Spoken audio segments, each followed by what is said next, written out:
तो रामायण की इस गाथा में आज हम एक ऐसे बेटे की कहानी में उतरेंगे। एक ऐसा बेटा जो घर तो लौटा, पर उसका घर वो घर ही नहीं रहा जिसे वो छोड़कर गया था। ये कहानी है भरत के उस गहरे विलाप की और उस कड़वे सच की जिसने अयोध्या के सिंहासन की नींव हिला डाली थी। चलिए, कहानी की शुरुआत एक बहुत ही गहरे सवाल से करते हैं। जरा सोचिए, क्या होता है एक राज्य का जब उसके राजा की मृत्यु हो जाए और उसके चारों बेटे दूर हों? अयोध्या ठीक इसी धर्म संकट में फंसी थी। सम्राट दशरथ नहीं रहे थे, राम लक्ष्मण वन में थे और भरत शत्रुघ्न अपने ननिहाल में। अब ये जो खाली सिंहासन था ना, ये सिर्फ एक राजनीतिक संकट नहीं था, नहीं, ये एक बहुत बड़ा नैतिक सवाल खड़ा कर रहा था। तो हुआ ये कि राजा दशरथ के जाने से पूरी अयोध्या, आप समझिए, शोक और एक अजीब सी अनिश्चितता में डूब गई थी। राजमहल में खामोशी, गलियों में सन्नाटा, मतलब हर किसी के मन में बस एक ही सवाल घूम रहा था, अब अयोध्या का क्या होगा? अब इस गहरे संकट के बीच में कुलगुरु वशिष्ठ ने महाराज दशरथ को श्रद्धांजलि दी और देखिए उन्होंने क्या कहा। उन्होंने कहा कि दशरथ ने सिर्फ एक राजा का फर्ज ही नहीं निभाया, बल्कि बेटे के वियोग में अपने प्राण देकर एक पिता के प्रेम का ऐसा अमर उदाहरण बना दिया है जिसकी गाथा युगों युगों तक गाई जाएगी। ये सिर्फ एक श्रद्धांजलि नहीं थी, ये सूर्यवंश के उसूलों को याद दिलाने जैसा था। और यहीं से धर्म संकट और भी गहरा हो जाता है। क्यों? क्योंकि शास्त्र कहते हैं कि पिता का अंतिम संस्कार बेटे के हाथों ही होना चाहिए। पर यहां तो चारों बेटे दूर थे। तो क्या एक चक्रवर्ती सम्राट का अंतिम संस्कार उनके बेटों के बिना ही हो जाएगा? इस सवाल का जवाब सच कहूं तो उस वक्त किसी के पास नहीं था। तो अब इस पूरी अराजकता को रोकने के लिए गुरु वशिष्ठ सामने आए। उन्होंने एक योजना बनाई जिसमें 3 अहम कदम थे।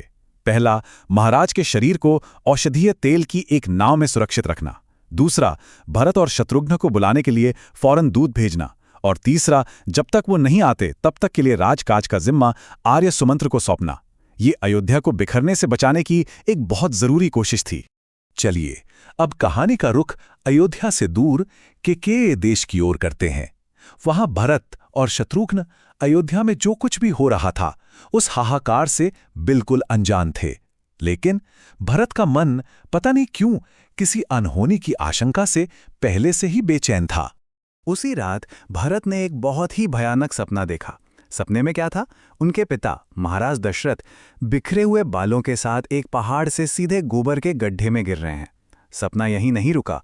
उन्होंने देखा कि चांद टूटकर धरती पर आ गिरा है और चारों तरफ बस घना अंधेरा छा गया है।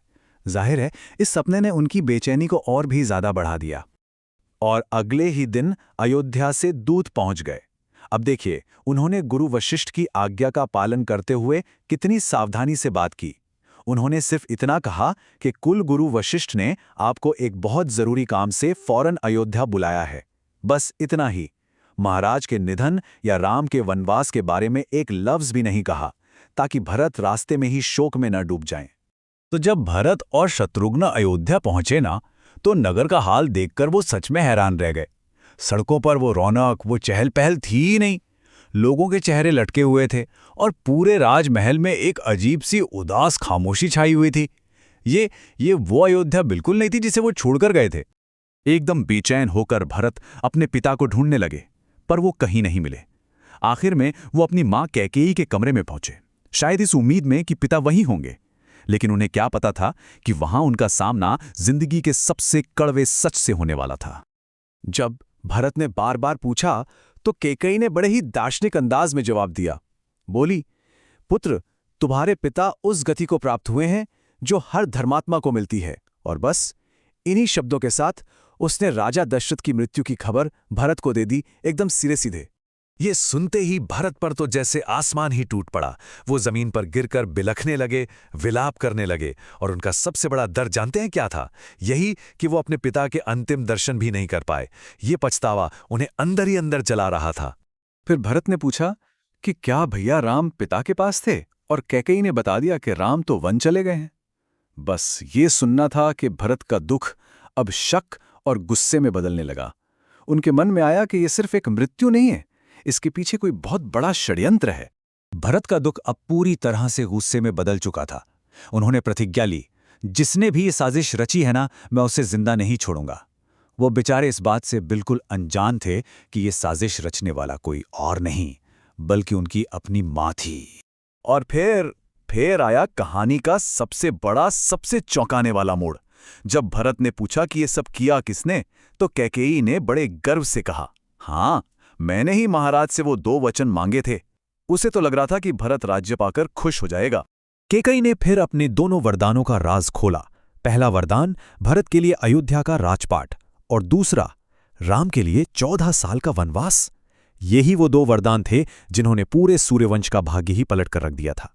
अब जैसे ही पूरी सच्चाई सामने आई, भारत के सब्र का बांध टूट गया। उनका दुख, गुस्सा और नफरत सब मिलकर एक ऐसा ज्वालामुखी बन गया जो सीधा उनकी अपनी मां पर ही फट पड़ा। भरत ने अपनी मां को धिक्कारते हुए चिल्लाकर कहा, अरे पापिनी, कुल का नाश करने वाली, ये क्या कर दिया तुमने? इससे तो अच्छा होता कि तुम मुझे पैदा होते ही मार देती, ताकि मुझे आज ये कलंक का दिन तो ना देखना पड़ता। ये एक बेटे के दिल से निकली हुई सबसे गहरी पीड़ा थी। और फिर भरत ने वो फैसला लिया जो इतिहास में हमेशा के लिए अमर हो गया। उन्होंने अपनी ही मां का त्याग कर दिया और कहा, आज से तुम मेरी मां नहीं और मैं तुम्हारा बेटा नहीं। ये धर्म के लिए एक बेटे का अपनी ही मां को त्याग देने का एक ऐसा क्षण था जो पहले कभी नहीं देखा गया। अपनी मां का त्याग करने के ठीक बाद भरत ने भरी राजसभा के सामने एक और प्रतिज्ञा ली। उन्होंने कहा कि वो खुद वन जाएंगे, भैया राम को वापस लेकर आएंगे और उन्हें ही अयोध्या के राज सिंहासन पर बिठाएंगे। यही उनका प्रायश्चित था और यही उनका असली धर्म था। लेकिन सबसे बड़ा सवाल तो अब भी वहीं का वही है। क्या भरत अपनी ये प्रतिज्ञा पूरी कर पाएंगे? क्या राम वापस आएंगे? या फिर अयोध्या का सिंहासन हमेशा के लिए खाली ही रह जाएगा? इन सवालों का जवाब हमें रामायण के आगे की कहानी में ही मिलेगा।